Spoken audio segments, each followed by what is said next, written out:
हॉस्पिटलच्या त्या थंड कॉरिडॉरमध्ये रात्र हळूहळू पुढे सरकत होती. आयसीयूच्या बाहेर बसलेला आरव पूर्णपणे शांत होता, पण त्याच्या डोळ्यामध्ये भीती स्पष्ट दिसत होती. आयुष्य पुन्हा त्याच वळणावर, तीच हॉस्पिटलची स्मेल, तीच बेचैनी, तीच हेल्पलेस फिलिंग. 3 वर्षापूर्वी याच सारख्याच हॉस्पिटलमध्ये त्याने त्याच्या बाबांना गमावलं होतं, आणि आज त्याला पुन्हा तीच भीती जाणवत होती, पुन्हा कोणाला गमावण्याची. मृणाल त्याच्या बाजूला होती. ती शांतपणे त्याच्या शेजारी बसली होती. कधी पाणी देत होती, कधी डॉक्टर्सबद्दल विचारत होती, पण सगळ्यात महत्त्वाचं, ती फक्त तिथे होती. आणि त्या क्षणी आरवला तेच सर्वात जास्त हवं होतं. रात्रीचे 2 वाजले. डॉक्टर्स बाहेर पडले. पेशंट स्टेबल आहे. आरवने डोळे बंद केले. जणू त्याच्या छातीत अडकलेला श्वास बाहेर पडला. नकळत त्याच्या डोळ्यात पाणी आलं. तो पटकन दुसरीकडे पाहू लागला, पण मृणालने ते पाहिलं होतं. तिने हलकसं त्याच्या हातावर हात ठेवला. ती ठीक होईल. आरव तिच्याकडे पाहत राहिला. त्या एका स्पर्शात कम्फर्ट होतं, आपलेपणा होता, आणि न बोललेलं प्रेम होतं. थोड्या वेळाने मृणाल उठली. बस इथे. ती व्हेंडिंग मशीनकडे गेली. 2 कॉफी घेऊन आली. ही हॉस्पिटल कॉफी जगातली वर्स्ट असते. आरव हलकासा हसला. तरी तू आणलीस? कारण तू अजून जिवंत दिसायला हवा आहेस. पहिल्यांदा हलकं वाटलं, खूप तणावातही. मृणाल त्याला हसवण्याचा प्रयत्न करत होती, आणि त्याला जाणवत होतं ती त्याच्या आयुष्यात किती महत्त्वाची होत चालली आहे. बाहेर हलका पाऊस सुरू झाला होता. हॉस्पिटलच्या खिडकीतून दोघं पाऊस पाहत उभे होते. त्याला आठवलं, पहिली भेटही पावसातच झाली होती. कधीकधी नशीब काही लोकांना खूप शांतपणे जवळ आणतं. ती त्याच्याकडे वळली. आरव, हं, तू एवढा सगळं आत का ठेवतोस? तो काही सेकंद शांत राहिला. कारण ज्याच्यावर प्रेम करतो त्यांना गमावण्याची भीती वाटते. मृणालच्या डोळ्यात दुःख उतरलं. तिलाही तीच भीती होती. फरक फक्त एवढाच, आरवला कोणाला गमवायची भीती होती, आणि मृणालला कोणीतरी पुन्हा सोडून जाण्याची. थंड वारा येत होता. मृणालचे केस चेहऱ्यावर येत होते. आरव काही सेकंद तिच्याकडे पाहत राहिला, आणि नकळत तिच्या केसांची एक बट कानामागे केली. क्षणभर दोघंही शांत झाले. मृणालच्या श्वासाचा वेग वाढला. आरवच्या हातात हलकी कंप होती. दोघांनाही जाणवत होतं काहीतरी बदलतंय. ती हलक्या आवाजात म्हणाली, तू असं करू नकोस. का? कारण मग मी पुन्हा अटॅच होईल. आरवचा आवाज, तो हलकसा हसला. कदाचित मला तेच हवंय. अचानक तेवढ्यात आयसीयूचा अलार्म जोरात वाजला. दोघं दचकले. डॉक्टर्स धावत गेले. आरवच्या चेहऱ्यावरचा रंग उडाला. भीती परत आली. आई? तो आयसीयूकडे धावला, पण नर्सने त्याला बाहेर थांबवलं, आणि त्या क्षणी आरव पूर्णपणे तुटला. तो भिंतीला टेकून खाली बसला. डोळ्यात अश्रू, श्वास विस्फटलेले. मृणाल त्याच्या समोर बसली. तिने त्याचा चेहरा हातात घेतला. आरव? तो तिच्याकडे पाहत होता, जणू एखादं हरवलेलं मूल. पहिल्यांदा तो रडला, आणि पुढच्या क्षणी तो तिच्या मिठीत कोसळला. खूप दिवसांचं दुःख, भीती, एकटेपण, सगळं त्या अश्रूंमध्ये बाहेर येत होतं. ती फक्त त्याला धरून राहिली. मी आहे, ती हळू आवाजात म्हणाली. यावेळेस तू एकटा नाहीस. तेवढ्यात कोणीतरी दूर उभं राहून त्याच्याकडे पाहत होतं. तो म्हणजे रुद्र. त्याच्या डोळ्यात राग नव्हता, आता काहीतरी वेगळंच होतं, दुःख आणि विचार.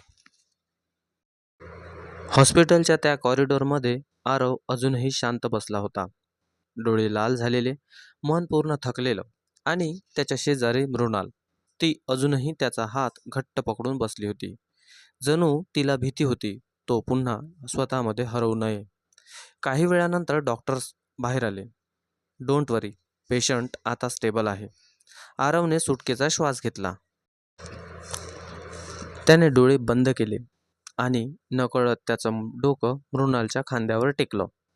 तो छोटासा क्षण मृणाल काही सेकंद शांत झाली, कारण पहिल्यांदाच कोणीतरी तिच्यावर इतका विश्वास ठेवत होतं. ती त्याच्याकडे पाहत राहिली. हा तोच शांत मुलगा होता जो पहिल्या दिवशी बस स्टॉपवर स्वतःमध्ये हरवलेला उभा होता. पण आता तो तिच्या जवळ आला होता, खूप जवळ. रात्र संपली होती. हॉस्पिटलच्या खिडकीतून सूर्याची हलकी किरणं आत येत होती. आरवच्या आईला आता सामान्य रूममध्ये शिफ्ट केलं होतं. आरवची आई बेडवरून दोघांकडे पाहत होती. मृणाल तिच्यासाठी पाणी आणत होती, औषध देत होती आणि आरवला फोर्स करून काहीतरी खायला लावत होती. आई हलकसं हसली. ही मुलगी कोण आहे? आरव ॲक्वर्ड झाला. मृणालही हलकीशी गोंधळली. फ्रेंड, आरव म्हणाला. मृणालने त्याच्याकडे पाहिलं. फक्त फ्रेंड, ती मनातच म्हणाली. हसली. आईला जाणवलं. आईने दोघांकडे पाहिलं आणि तिला लगेच समजलं, या दोघांच्या मनात काहीतरी वेगळं आहे. फक्त अजून शब्द नाहीत.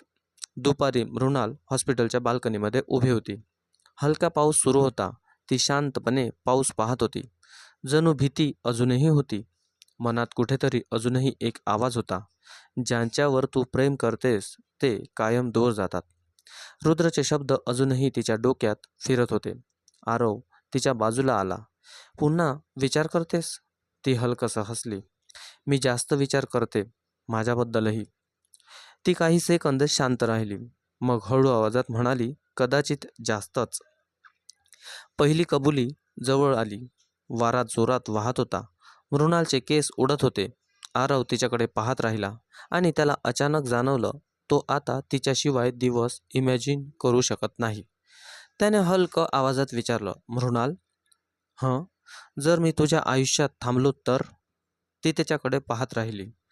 तिच्या डोळ्यात भीती. मला भीती वाटते. कशाची?